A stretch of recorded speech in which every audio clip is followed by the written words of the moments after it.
So now in this video we are going to discuss another chapter of chemistry, that's the organic chemistry. Organic chemistry. This is one of the most important chapter for your MDCAT, for every test that you're given. So organic chemistry, as we all know, we have two types of chemistries. First we have inorganic and then we have organic. So here we'll discuss organic chemistry. In this we had two scientists. One is Berzelius, who also worked with the Aristotle. As we all know, Aristotle has given one theory on this, that's known as the VFT theory. That's the VFT theory. And another scientist, that's the Waller, who also gave the idea of the organic chemistry. Basically, Waller gave the new definition of organic chemistry. He gave the new definition of organic chemistry.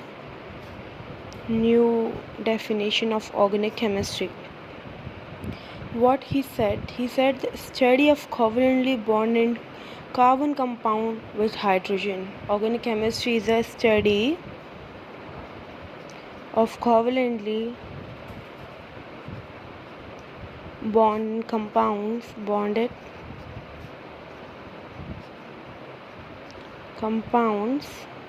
Which compounds? Carbon compounds. Covalent bonded carbon compounds with hydrogen. Basically, this was the new definition of that was given by the Waller. Here he also included that there are some carbon compounds that does not possess covalent character, but possess ionic character. That compounds are called inorganic. As I mentioned that we have inorganic chemistry as well. So we have some elements, we can say some compounds, some carbon compounds that do not possess covalent character. So they do not possess covalent character, but they possess, instead of that, they possess ionic character. So that compounds are called inorganic compounds which possess ionic character, that are known as inorganic compounds. They are not included in the organic chemistry, such as, we'll see examples. We have AlC3. This is known as the aluminium carbide.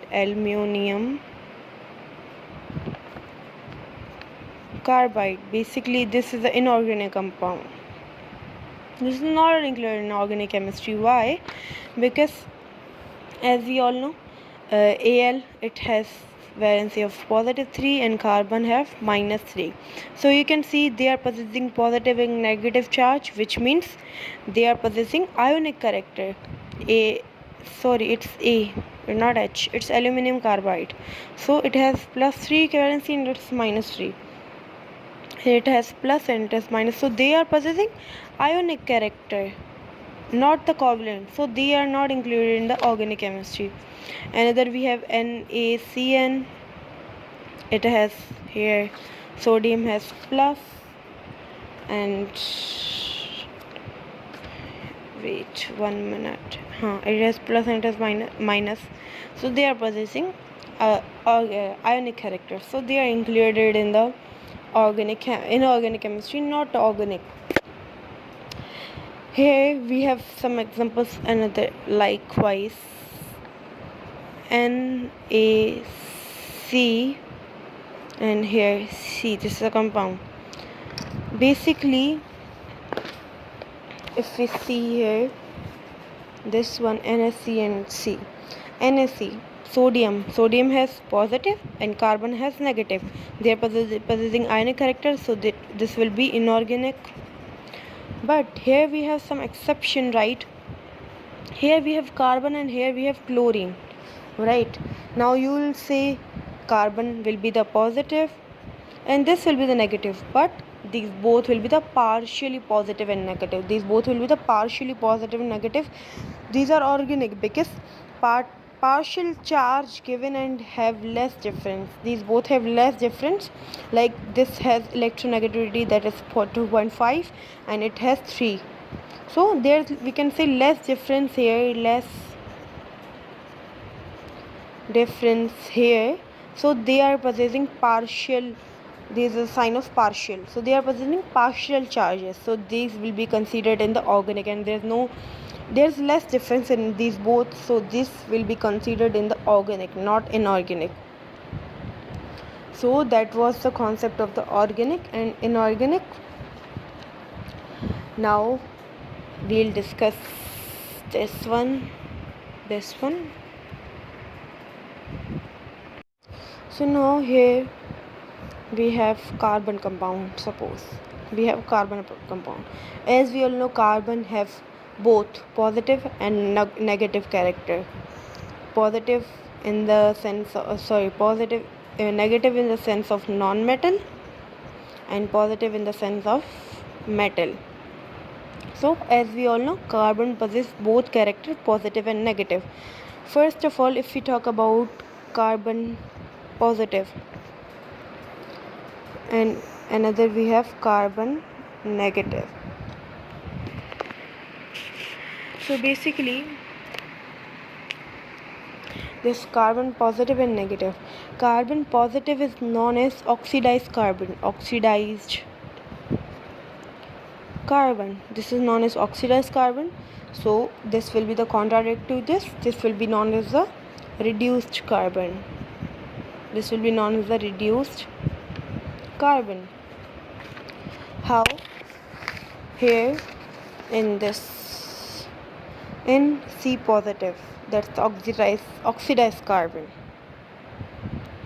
Here if we have positive charge over compound, as we all know, it shows that it has lost the electron, right? It has lost electron, so that's why it has gained the positive charge, which means it has oxidized carbon, which means it has oxidized another compound and reduced this compound. But after losing the electron, that will be known as a reduction. After losing the electron, when it will lose electron, but after that it has capacity to gain the electron, so that will be the reduction. After losing the electron, it has capacity to gain the electron, right? So that will be the reduction. Here in reduced carbon, minus shows that it has gained the electron, so now it has ability to give one electron. It has ability to give this electron, so that will be the, we can say it will loss of electron will occur here, so that will be the oxidation here. That will be the oxidation.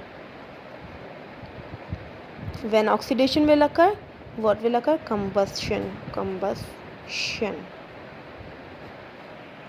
Here it has C positive, right?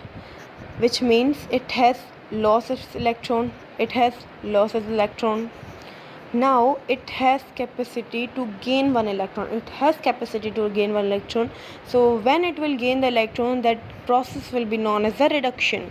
Here we have C minus, C negative.